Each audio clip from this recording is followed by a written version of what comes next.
नमस्ते दोस्तों, आज हम लोग एक नए चैप्टर के साथ फिर आपके सामने रूबरू हुए हैं।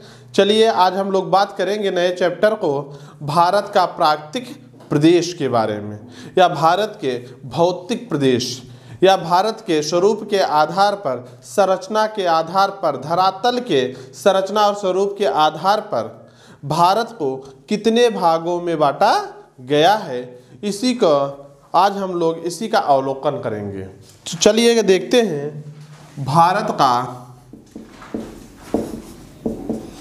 भौतिक प्रदेश। भौतिक प्रदेश अर्थात भौतिक विशेषताओं के आधार पर भारत को कितने भागों में बांटा गया है। तो जो भारत है, भारत एक विविधतापूर्ण वाला देश है। यहाँ विभिन्न प्रकार की जलवायु, विभिन्न प्रकार की मिट्टी, विभिन्न प्रकार की जो जलवायु, विभिन्न प्रकार की मिट्टी, विभिन्न प्रकार की जो है पर्यावरण, जो है इन्वायरमेंट की जो भी फैक्टर है पाई जाती हैं। जो भौतिक विशेषता है, भौतिक विशेषताओं के आधार पर ही हमने भारत को 6 भागों में बांटा है।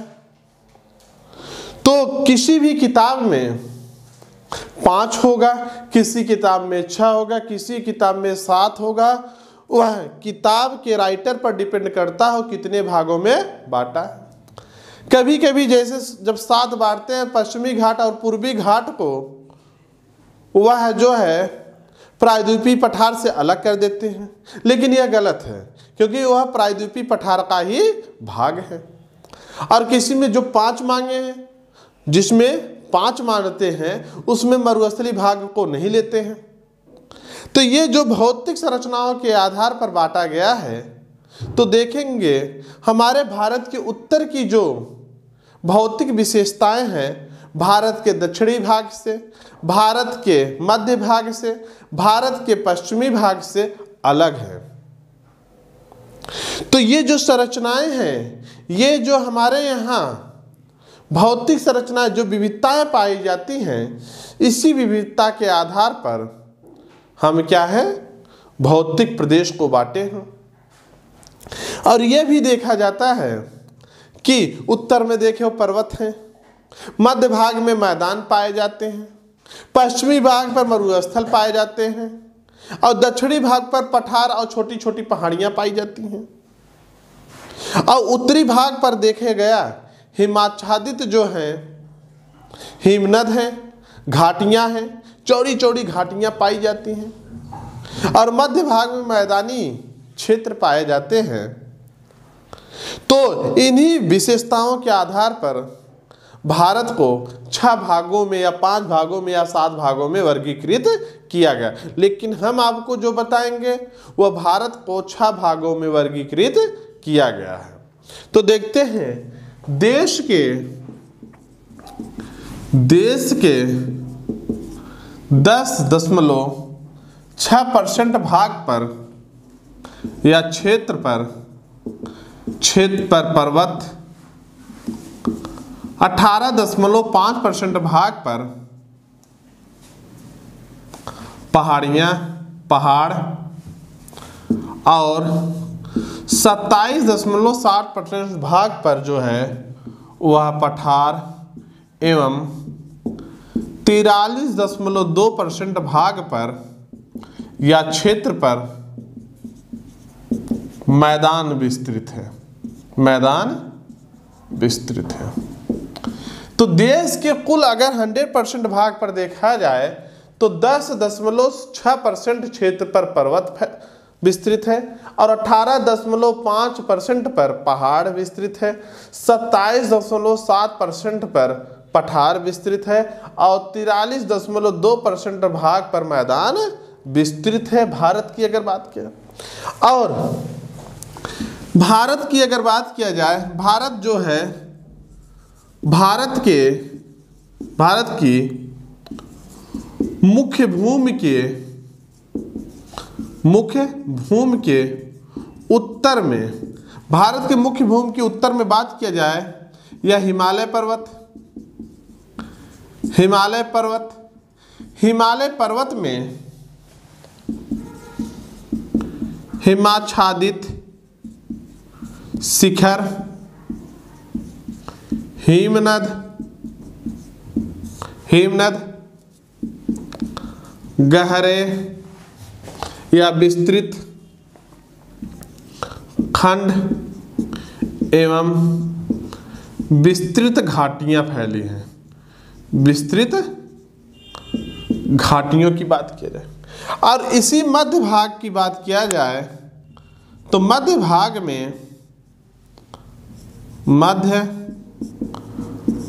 में सिंधु, गंगा, ब्रह्मपुत्र का मैदान है और पश्चिमी भाग में थार का मरुस्थल एवं दक्षिणी भाग कैसा है? पठारी एवं तटीय। ये विभिन्न प्रकार की स्थलाकृतियां पाई जाती। तो ये मानचित्र जब हम जियोग्राफी पढ़ाएंगे तो हम फ्लो चार्ट के माध्यम से और आपको एटलस लेकर साथ में बैठना होगा, क्योंकि हम अगर भारत का मानचित्र बनाने में समय गंवाएंगे तो हम आपको कॉन्सेप्ट नहीं दे पाएंगे। इसलिए आपको भारत का मानचित्र आपको अपने साथ लेकर बैठना है। जो हम बताएंगे उसे भारत के मानचित्र में और साथ ही में नोट्स बनाते चलिएगा। इस नोट्स के माध्यम से और लेक्चर से बाहर कोई भी एक क्वेश्चन नहीं आएगा, ये मेरी गारंटी है। और जैसे हमने बात किया कि आपको बता रहा था कि आपको भारत का एटलस अर्थात मानचित्र जो है और वह भी ऑक्सफोर्ड का लेंगे। ऑक्सफोर्ड में एक स्कूल आता है, एक स्टूडेंट आता है, तो आप स्टूडेंट को लेंगे, स्कूल को नहीं लेंगे। और जब हम आपको बताएंगे तो आप क्या करेंगे? अब जैसे हमने भारत की बात किया, जैसे हमने भारत के उत्तरी भाग की बात की तो हिमालय पर्वत दिखेगा। हिमालय पर्वत में विभिन्न हिमाच्छादित शिखर हैं जो बर्फ से ढके हुए हैं, वहाँ हिमनद भी पाए जाते हैं और बड़ी बड़ी घाटियाँ हैं, जैसे कश्मीर घाटी, काठमांडू की घाटी, तो अनेक प्रकार की घाटियां भी पाई जाती हैं। और उसी मध्य भाग में जब थोड़ा दक्षिण में आएंगे, हिमालय पर्वत के दक्षिण में देखे होंगे लिखा होगा उत्तर भारत का विशाल मानचित्र में उत्तर भारत का विशाल मैदान अर्थात जो सिंधु गंगा ब्रह्मपुत्र का मैदान है, उसके दक्षिण में जब आएंगे लिखा होगा प्रायद्वीपीय पठार या प्रायद्वीपीय भारत। दक्षिण का भटा पठार एवं तटीय क्षेत्र भी होगा। उसी के बगल में लिखा होगा पश्चिमी तटीय मैदान और पूर्वी तटीय मैदान। और उत्तर में जाएंगे राजस्थान का क्षेत्र जो पश्चिमी, जो पाकिस्तान से सीमा बनाती है, तो वह होगा थार का मरुस्थल। और इसके साथ साथ हम देखेंगे भारत के कुछ द्वीप हैं। यह है लक्षद्वीप और यह है अंडमान निकोबार द्वीप समूह। इसी स्थलाकृतियों के विशेषताओं के आधार पर, धरातल की संरचना और स्वरूप के आधार पर भारत को 6 भागों में वर्गीकृत किया गया है। तो इसलिए आपको मानचित्र देखना बहुत जरूरी है, क्योंकि अगर हम मानचित्र बनाने लगे समय चला जाएगा और हम आपको कॉन्सेप्ट नहीं समझा पाएंगे। ठीक है, तो चलिए बात करते हैं धरातल की संरचना और स्वरूप के आधार पर भारत को 6 भागों में वर्गीकृत किया गया है। भारत को 6 भागों में वर्गीकृत किया गया है। धरातल एवं धरातल के संरचना एवं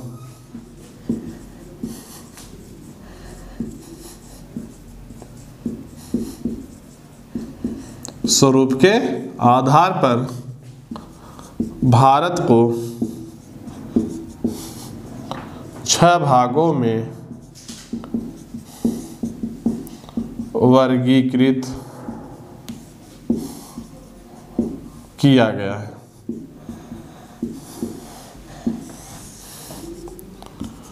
उत्तरी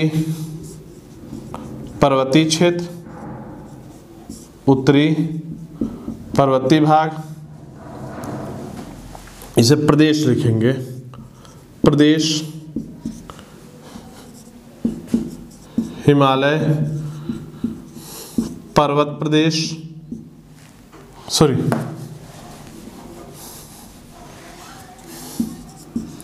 उत्तर भारत का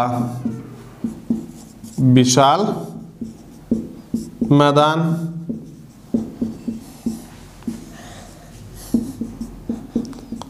प्रायद्वीपीय पठार,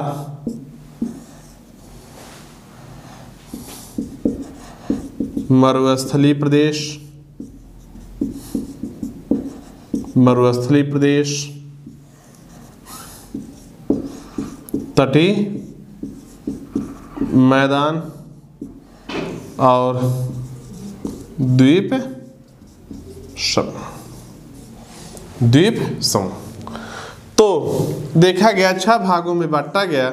उत्तरी पर्वतीय प्रदेश, उत्तर भारत का विशाल मैदान, प्रायद्वीपीय पठार, मरुस्थलीय प्रदेश, तटीय मैदान और द्वीप समूह।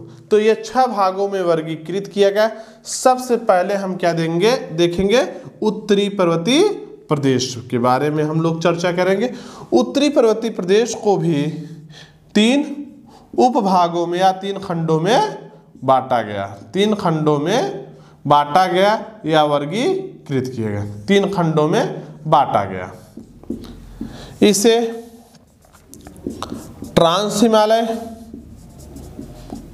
हिमालय या तिब्बत हिमालय प्रदेश के नाम से जानते हैं, क्योंकि इसका मैक्सिमम जो विस्तार है वह किस देश में है, तिब्बत में है, इसलिए तिब्बत हिमालय तो प्रदेश। इसके बाद हिमालय पर्वत प्रदेश, हिमालय पर्वत प्रदेश।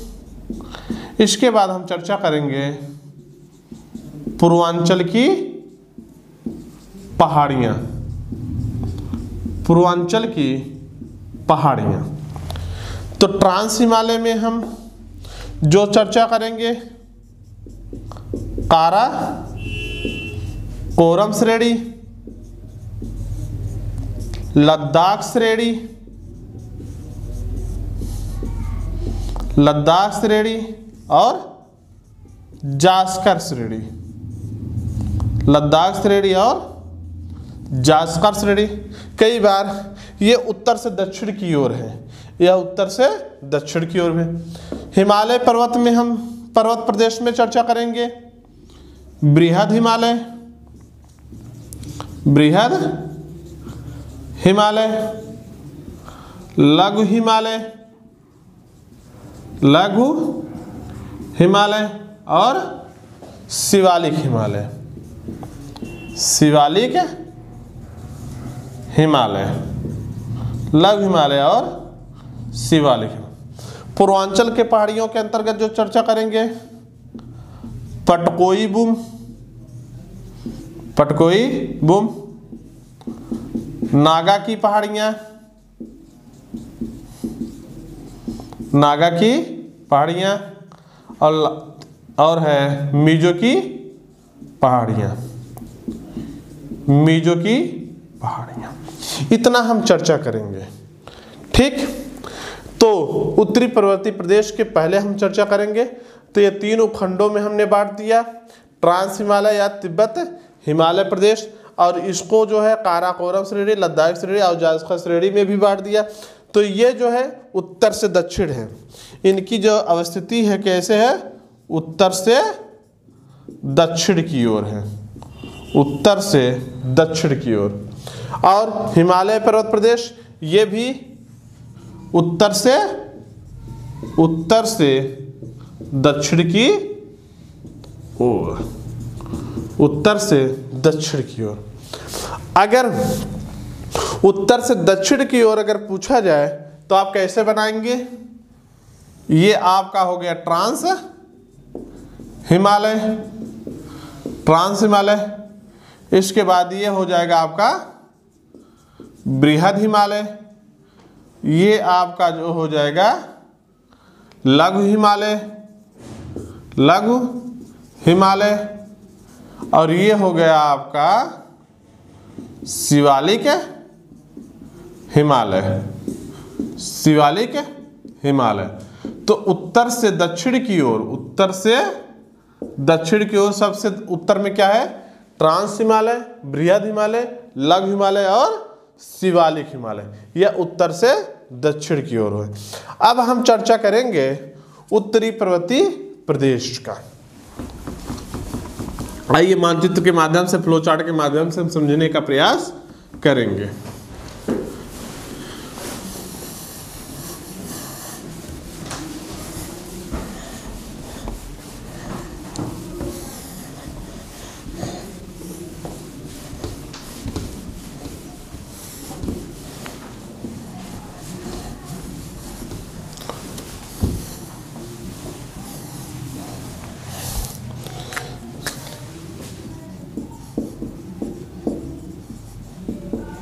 उत्तरी पर्वतीय प्रदेश, जैसे हमने आपको बताया सबसे उत्तर में क्या है?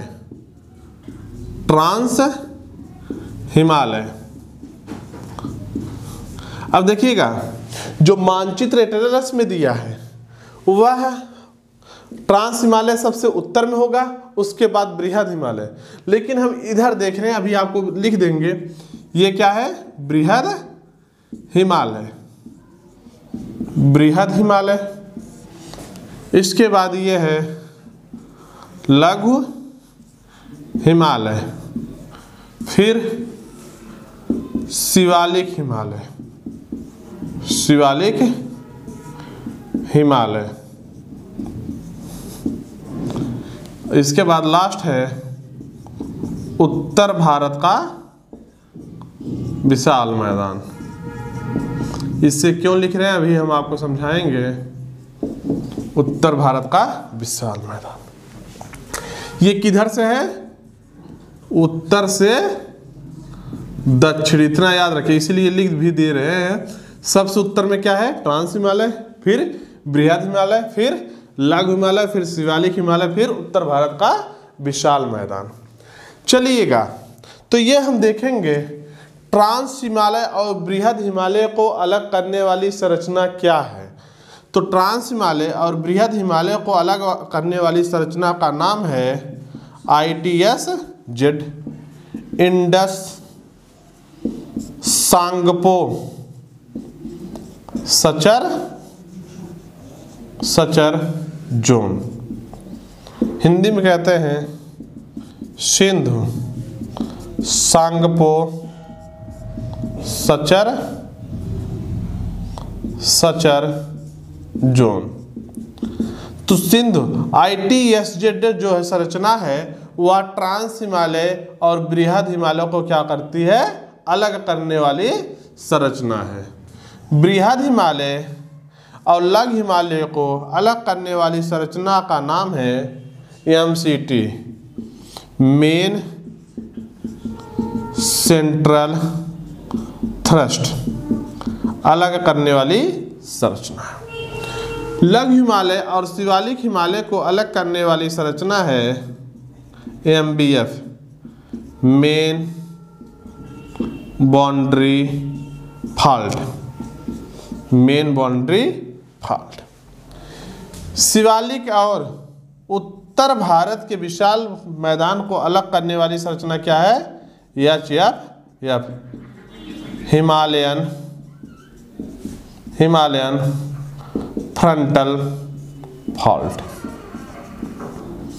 Himalayan frontal fault. चलिएगा, तब हमने देखा और कई बार क्वेश्चन पूछा गया है। अगर आप किसी भी बुक में पढ़ेंगे तो आप समझ नहीं पाएंगे, इसीलिए हमने एक फ्लो चार्ट के माध्यम से, मैपिंग के माध्यम से आपको एकदम क्लियर कर दिया कि बस यही आप रखिएगा, ये पूरब से पश्चिम से पूरब मत जाना। यहाँ ऊपर लिख दिया गया उत्तर से दक्षिण। तो सबसे उत्तर में क्या होगा? ट्रांस हिमालय, फिर बृहद हिमालय, फिर लघु हिमालय, फिर शिवालिक, फिर उत्तर भारत का विशाल मैदान। तो ट्रांस हिमालय और बृहद हिमालय के बीच या इन दोनों को अलग करने वाली संरचना क्या है? ITS-Z। और कहीं कहीं पर यह भी लिखा होगा SSZ। इसका मतलब सिंधु सांगपो सचर जोन। और बृहद हिमालय और लघु हिमालय को अलग करने वाली संरचना जो जैसे हमने बताया MCT, मेन सेंट्रल थ्रस्ट। लघु हिमालय और शिवालिक हिमालय को अलग करने वाली संरचना क्या है? Main boundary fault. और शिवालिक हिमालय और उत्तर भारत के विशाल मैदान को अलग करने वाली संरचना क्या है? Himalayan frontal fault. यहां तक हो गया, तो आप लोग बना भी लिए होंगे। चलिएगा अब हम बात करते हैं, ये जो ITS-Z का निर्माण है, ITCZ-Z का निर्माण यूरोपियन प्लेट एवं भारतीय प्लेट के टक्कर के पश्चात हुआ जो हिमालय पर ट्रांस हिमालय और बृहद हिमालय को अलग करती है। अब ये आप कहेंगे यूरेशियन प्लेट और भारतीय प्लेट की टक्कर के पश्चात, यह जब हम लोग फिजिकल जियोग्राफी पढ़ने लगेंगे तब वहाँ पर चर्चा अच्छे से किया जाएगा, क्योंकि ये प्लेट टेक्टोनिक थ्योरी के माध्यम से हम लोग समझेंगे जब सारी प्लेट जब दो प्लेटें आपस क्या आते हैं, पास आने की कोशिश करते हैं, तो उनके बीच में क्या होगा? टक्कर होगा। ये दोनों महाद्वीपीय प्लेटें हैं, इसलिए जब हम प्लेट टेक्टोनिक थ्योरी पढ़ेंगे वहाँ पर इसके विस्तृत चर्चा कर ली जाएगी। लेकिन अभी यही समझिएगा, यूरेशियन प्लेट एवं भारतीय प्लेट के टक्कर के पश्चात ITS-Z का क्या हुआ? निर्माण हुआ, जो ट्रांस हिमालय और बृहद हिमालय को अलग करती है। अब आते हैं MCT। बृहद हिमालय लघु हिमालय को अलग करने वाली संरचना क्या कहलाती है? MCT। और MCT को जम्मू में किस नाम से जाना जाता है? कश्मीर घाटी के नाम से जाना जाता है। किस नाम से जाना जाता है? कश्मीर घाटी के नाम से जाना जाता है। कश्मीर घाटी के नाम से जाना जाता है। और यही कश्मीर घाटी के अनंतनाग झील है। अनंतनाग झील, तो अनंतनाग झील से एक नदी निकलती है। नदी का नाम है, नदी निकलती है झेलम नदी। तो झेलम नदी जब कश्मीर घाटी में क्या करती है? प्रवेश करती है। तो झेलम नदी जो है, इधर थोड़ा मिटा देते हैं, झेलम नदी, तो झेलम नदी कश्मीर घाटी में प्रवेश करती है। अनंतनाग से कश्मीर घाटी में क्या करेगी? प्रवेश करेगी। श्रीनगर एवं ऊलर झील, किससे? श्रीनगर और ऊलर झील होते हुए बारामूला के समीप झेलम नदी कश्मीर घाटी से बाहर निकलती है। कश्मीर घाटी से बाहर निकलती, देखिएगा। तो कहां से? अनंतनाग से झेलम नदी कश्मीर घाटी में प्रवेश करती है और बारामूला, श्रीनगर एवं ऊलर झील से होते हुए बारामूला के समीप कश्मीर घाटी से बाहर निकलती है। तो प्रश्न एक बहुत पूछा जाता है, श्रीनगर किस नदी के तट पर स्थित है? किस नदी के तट पर स्थित या किस नदी के किनारे बसा हुआ? तो पहला क्वेश्चन यही पूछा जाता है, श्रीनगर किस नदी के तट पर बसा हुआ है? तो क्या होगा? झेलम नदी। दूसरा है ऊलर झील किस नदी के तट पर अवस्थित है? झेलम। और पूछा जाता है भारत की सबसे बड़ी मीठे पानी की झील भारत की सबसे बड़ी मीठे पानी की झील का क्या नाम है? उलर झील। यहां से देखिएगा 2 क्वेश्चन तुरंत निकल आया, श्रीनगर और उलर झील। तो भारत की सबसे बड़े मीठे पानी की झील का क्या नाम है? उलर झील। और श्रीनगर किस नदी के तट पर बसा हुआ है? झेलम नदी। जब यह कश्मीर घाटी से बाहर निकलती है तो इसी समय झेलम नदी अपने साथ कुछ अवसाद लेकर आएगी कि नहीं आएगी? कोई भी नदियां जब बहती हैं अपने साथ क्या है? अवसाद लेकर बहती हैं, अवसाद लेकर आती हैं और धीरे धीरे क्या है? उनका निक्षेपण होता है, जमाव होता है। जहां पर जमा होता है वह नए नए स्थलाकृतियों का क्या होगा? निर्माण होगा। अब कहीं पर डेल्टा का निर्माण होता है, कहीं पर एस्चुरी का निर्माण होता है, क्या होगा आगे हम अपवाह तंत्र पढ़ेंगे, वहां पर चर्चा की जाएगी। तो जब झेलम नदी द्वारा हिमानी जलोढ़ का निक्षेप होता, हिमानी जलोढ़ का निक्षेप होता, निक्षेप मतलब जमाव होता है। जब हिमानी जलोढ़ का निक्षेप होता है इसी को क्या बोलते हैं? करेवा। ये क्या होता है न? तो ऐसे समझिएगा, झेलम नदी द्वारा लाए गए अवसादों का जहां निक्षेपण होता है, ये किस क्षेत्र में बढ़ रही हैं? पर्वतीय क्षेत्र में। हिमानी जलोढ़ के निक्षेप को हम क्या कहते हैं? करेवा कहते हैं। जो झेलम नदी द्वारा लाए गए अवसादों का जहां निक्षेप होता है, किस रूप में हो रहा है? हिमानी जलोढ़ के रूप में होता है। इसे क्या बोलते हैं? करेवा। ये जो करेवा है, करेवा जो है वह सेब के वह केसर की कृषि की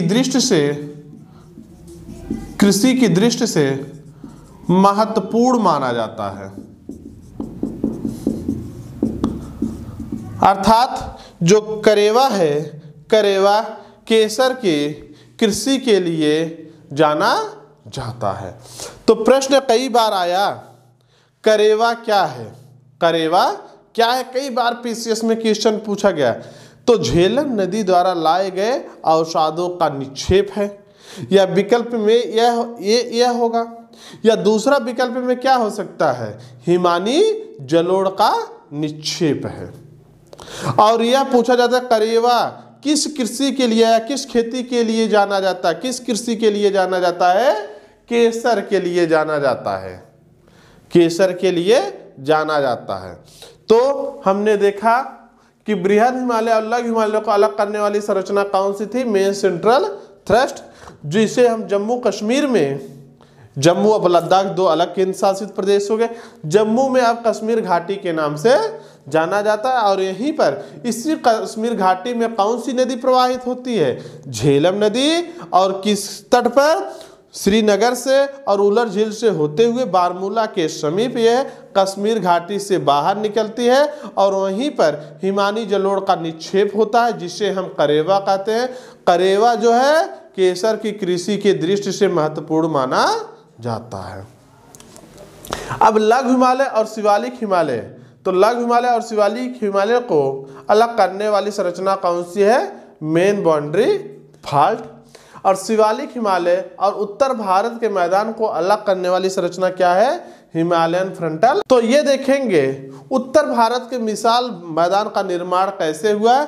जो भी हिमालय से निकलने वाली नदियां, तो हिमालय से निकलने वाली जितनी भी नदियां हैं अपने द्वारा अपने साथ जो भी अवसाद लाए, उसी अवसादों के जमाव के कारण उत्तर भारत के विशाल मैदान का क्या हुआ? निर्माण हुआ। अर्थात हिमालय से निकलने वाली नदियों के द्वारा लाए गए अवसादों के निक्षेपण से जलोढ़ मैदान का निर्माण हुआ। तो हमने देखा। अब हम बात करेंगे ट्रांस हिमालय की। अब एक एक की चर्चा हम करेंगे। सबसे पहले हम चर्चा करेंगे ट्रांस हिमालय की। आपको बहुत मजा आएगा, सिर्फ आप लोग थोड़ा पेशेंस और हमारे साथ आप कोऑपरेट कीजिए, सहयोग कीजिए।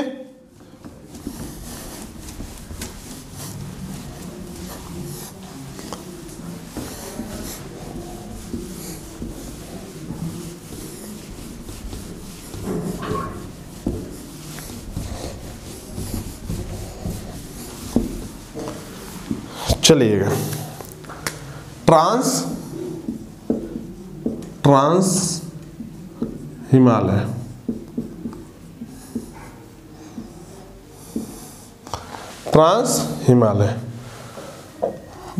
ट्रांस हिमालय का जो सबसे उत्तर का श्रेणी है, ऐसे है भारत।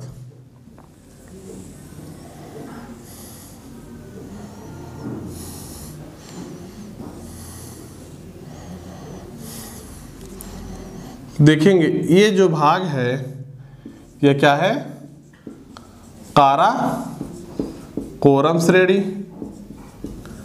ये जो भाग है ये लद्दाख, और लद्दाख श्रेणी यही जब तिब्बत में इसका दक्षिणी पर्वत, ये जो भाग है दक्षिण पूर्व भाग, कौन सा भाग, दक्षिण पूर्व में, इसी को बोलते हैं कैलाश श्रेणी। और ये है आपका जास्कर श्रेणी। अब ये है हमारा, और यहां पर अगर हम चर्चा करते हैं,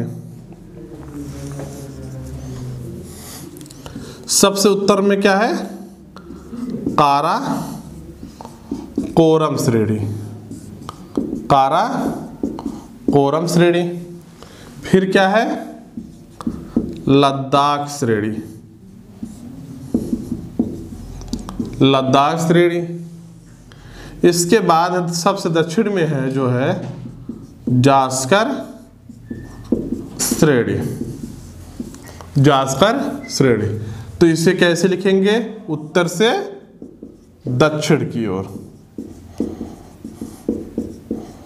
उत्तर से दक्षिण की ओर। तो काराकोरम श्रेणी, तो काराकोरम श्रेणी, तो काराकोरम श्रेणी का जो विस्तार है जम्मू कश्मीर और तिब्बत में है, जम्मू कश्मीर और तिब्बत में। अब ऐसा कह सकते हैं जम्मू, लद्दाख और तिब्बत में है। तो पूछा जाता काराकोरम श्रेणी की सबसे ऊंची चोटी, तो काराकोरम श्रेणी की सर्वोच्च चोटी जो है, चोटी, इसी को बोलते हैं K2 या गाडविन ऑस्टिन, गाडविन ऑस्टिन। और ये भारत की पहली एवं विश्व की दूसरी सबसे ऊंची चोटी है। देखिएगा आपको एक मैपिंग में एक सबसे ऊंची चोटी है। तो काराकोरम श्रेणी, या पूछा जाएगा ट्रांस हिमालय की सबसे ऊंची चोटी का नाम क्या है, K2 या गाडविन ऑस्टिन। तो काराकोरम श्रेणी की सर्वोच्च चोटी K2 या गाडविन ऑस्टिन, जो भारत की पहली एवं विश्व की दूसरी सबसे ऊंची चोटी है। इतना समझ में आया। अब देखे हैं इसी में कुछ हिमनद पाए जाते हैं, हिमनद, ग्लेशियर जिसको बोलते हैं, ग्लेशियर। तो ग्लेशियर जो है क्या नाम है, सियाचिन, बियाफो, हिस्पर और बाल्टोरा। हिस्पर, सियाचिन, बियाफो, ये कितनी मीटर है, 76 मीटर ऊंची है। ये कितना है, ये आपका 61 मीटर लगभग। और हिस्पर जो है वह 58 मीटर, और इसे नहीं याद है मुझे, ठीक। तो सियाचिन, लेकिन इतना तो पता है ये क्रम में, घटते क्रम में, सियाचिन, बियाफो, हिस्पर और बाल्टोरा। यह आपको याद रहे या नहीं याद रहे, ये क्रम आपको जरूर याद करना है, क्योंकि अब इतना फैक्ट हम नहीं बता पाएंगे। सियाचिन, बियाफो, हिस्पर और बाल्टोरा, ये हिमनद यहाँ किस श्रेणी में पाए जाएंगे, काराकोरम श्रेणी में या ट्रांस हिमालय में पाए जाएंगे। और इसी एक घाटी पाई जाती है, उस घाटी का नाम क्या है, नुब्रा घाटी। तो नुब्रा घाटी किस हिमनद में पाई जाती है? सियाचिन हिमनद में। और दूसरा यही नुब्रा नदी के नाम से भी नुब्रा नदी।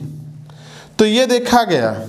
तो काराकोरम श्रेणी सर्वोच्च चोटी जो है K2 गार्डुइन ऑस्टिन, भारत की पहली एवं विश्व की दूसरी सबसे ऊंची चोटी हिमनद सियाचिन बियाफो हिस्पर बालटोरा। ठीक है, तो ये हमें नहीं, तो एक क्लियर है, बाकी आप अपना देख लेना। तो सियाचिन, बाकी क्रम तो एकदम सही है। ठीक है, अब आते हैं तो काराकोरम श्रेणी और लद्दाख श्रेणी पूछा जाता है। काराकोरम श्रेणी और लद्दाख श्रेणी को अलग करने वाली संरचना का क्या नाम है, या कौन सी नदी काराकोरम श्रेणी और लद्दाख श्रेणी को अलग करने वाली कौन सी नदी है? तो आप किताबों में नोट्स में जब पढ़ेंगे तो आपको समझ में नहीं आएगा। ऐसा नहीं किताब में नहीं लिखा, किताब में हर किताबों में मिलेगा, लेकिन जब आप मानचित्र में देखेंगे, एटलस में देखेंगे और किताब में पढ़ेंगे तो आप क्या हो जाएंगे? कंफ्यूजन हो जाएगा। और उसी का सार हमने फ्लो चार्ट के माध्यम से समझाने का प्रयास किया है। जैसे कहते नहीं है, जब दूध को गर्म किया जाता है, रात को रखा जाता है, सुबह वो क्या बन जाता है? थक्का बन जाता है। उसमें क्रीम भी होता है लेकिन अलग नहीं होता, तो उससे मट्ठा मारा जाता है।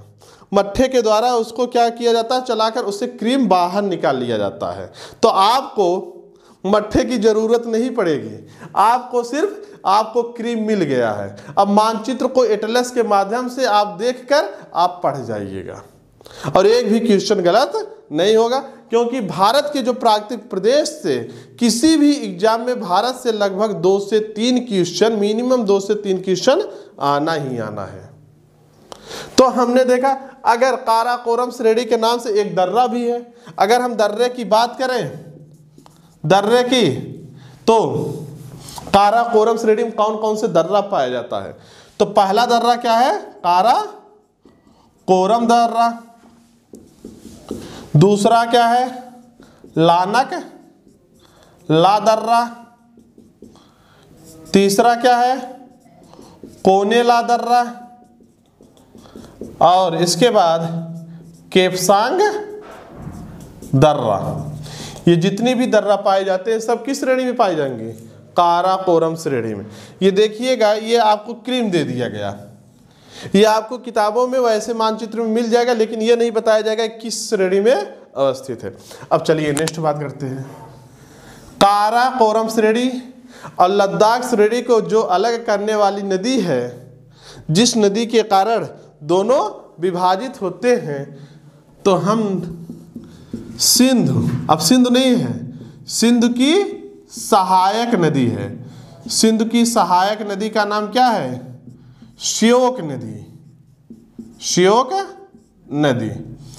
तो एक बार प्रश्न पूछ लिया था यूपीएससी ने, श्योक नदी लद्दाख श्रेणी के उत्तर में है कि दक्षिण में है?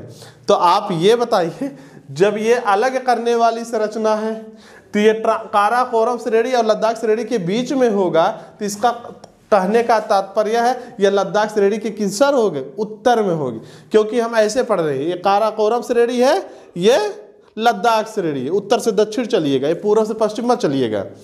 तो ये है आपका काराकोरम श्रेणी, ये लद्दाख श्रेणी, और इसी के बीच में आपका है श्योक नदी। तो श्योक नदी लद्दाख के उत्तर में होगा और काराकोरम श्रेणी के दक्षिण में। तो सोचिए कितना अच्छा कॉन्सेप्ट है, आपको मानचित्र देखकर तुरंत याद आ जाएगा। तो लद्दाख श्रेणी और काराकोरम श्रेणी को अलग करने वाली संरचना का क्या नाम है? श्योक नदी। तो आते हैं लद्दाख श्रेणी के बारे में भी चर्चा कर ले। तो एक क्वेश्चन आता है, विश्व की सबसे तीव्रतम ढाल वाली चोटी का क्या नाम है? तो विश्व की सबसे तीव्रतम या भारत की सबसे तीव्रतम ढाल वाली चोटी का नाम है माउंट राकापोसी, जो किस श्रेणी में अवस्थित है? लद्दाख श्रेणी में। तो ऐसे लिखेंगे, विश्व की सबसे तीव्रतम ढाल वाली चोटी क्या नाम है? माउंट राकापोसी। माउंट राकापोसी। तो विश्व की सबसे तीव्रतम ढाल वाली चोटी जो है माउंट राकापोसी कहाँ अवस्थित है? लद्दाख श्रेणी में अवस्थित है। चलिएगा और क्या बात करते हैं, इसे मिटा दे रहे हैं।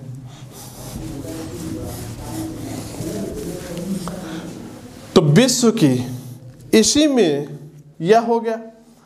अब लद्दाख श्रेणी में एक बार क्वेश्चन उत्तर प्रदेश लोक सेवा आयोग ने पीसीएस के एग्जाम में पूछ लिया, खारदुंग ला दर्रा किस श्रेणी में अवस्थित है या किस राज्य में अवस्थित है। क्योंकि जो लद्दाख है, लद्दाख पहले जम्मू एंड कश्मीर जब राज्य था तो उसमें अवस्थित, अब लद्दाख स्वयं क्या हो गया, एक केंद्र शासित प्रदेश हो गया। तो इसी में स्थित है खारदुंग ला दर्रा। खारदुंग ला दर्रा। अब देखते हैं और कौन कौन से दर्रा है। चार्डिंग दर्रा, कौन सा, चार्डिंग दर्रा, चांगला दर्रा, चांगला दर्रा और जाराला दर्रा। अब याद रखिएगा, जैसे ही थांगला पूछेगा, चांगला क्या है, लद्दाख श्रेणी में, थांगला जो दर्रा है वह उत्तराखंड में है। वह कहाँ पर है, उत्तराखंड में। तो चांगला और थांगला में याद रखना, थांगला जो है उत्तराखंड में है और चांगला जो है वह लद्दाख में है। अब हम बात करते तो काराकोरम श्रेणी के बारे में, इससे ज़्यादा क्वेश्चन नहीं आएगा, बिल्कुल नहीं आएगा। लद्दाख श्रेणी। अब हम बात करते हैं लद्दाख श्रेणी, जास्कर श्रेणी की।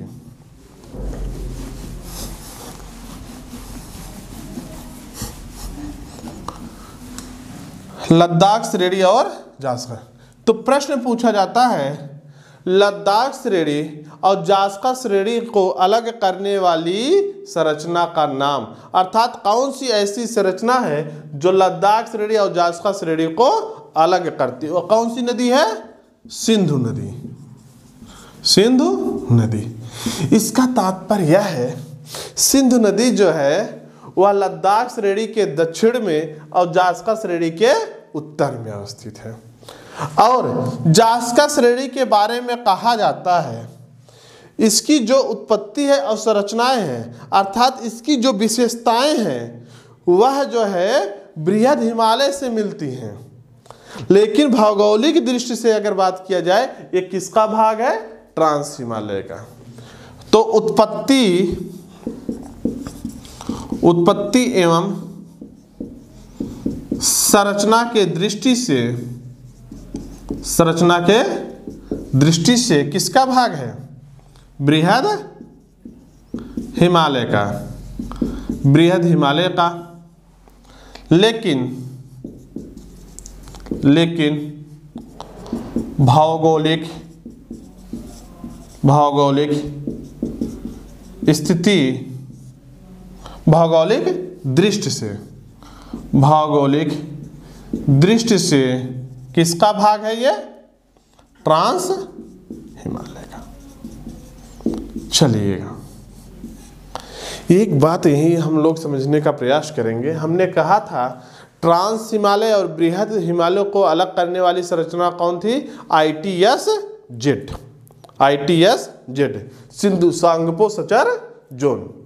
तो अगर हम उत्पत्ति एवं संरचना की दृष्टि से अगर इसको बृहद हिमालय का भाग मानते हैं तो ये लद्दाख जो है ट्रांस हिमालय का भाग हो गया, जास्कर क्या होगा, बृहद हिमालय, और ट्रांस हिमालय बृहद हिमालय को अलग करने वाली संरचना का नाम क्या था, ITS-Z। अर्थात ऐसी दो संरचनाएं हैं जो लद्दाख श्रेणी और जास्कर श्रेणी को क्या करती हैं, अलग करती हैं, सिंधु नदी या ITS-Z। अब जास्कर श्रेणी के बारे में और बात करते हैं। इसमें एक दर्रा है, नाम है फोटुला दर्रा। क्या नाम है, फोटुला दर्रा। तो ये था हमारा ट्रांस हिमालय। ट्रांस हिमालय से इससे ज्यादा एक भी क्वेश्चन इससे बाहर नहीं आएगा। अब हम बात करते हैं, अब इसे हम राज्य के हिसाब से देखेंगे, ये दर्रे जो है राज्य में कहाँ कहाँ है।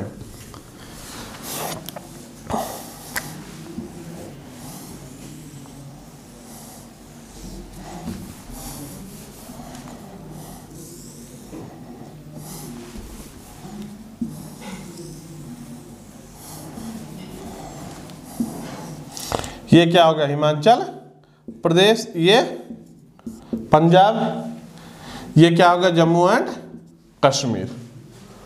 ये जो है काराकोरम जो दर्रा है कहाँ पर है, यहाँ पर काराकोरम दर्रा। ठीक, यहाँ पर जो है लानक ला दर्रा, कोने ला दर्रा और